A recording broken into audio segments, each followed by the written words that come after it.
So, ayan guys. So, dahil birthday natin ngayon, so bibili tayo ng dalawang itlog. Ipopokpok natin sa ulo ni Ruel Burabo alias Mang Kanor. So, bibili tayo guys. So,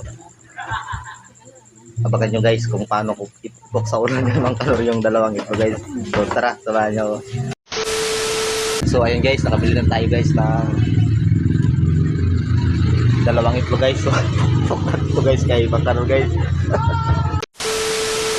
So ayan guys, nandun si Ruel guys sa loob guys. Pupok-pok na ulit guys.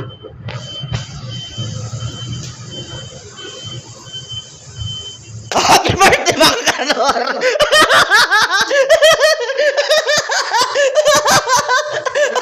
Happy birthday! Happy birthday!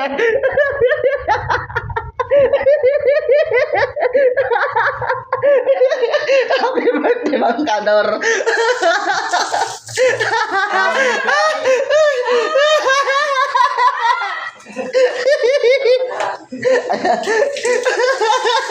Happy birthday boy.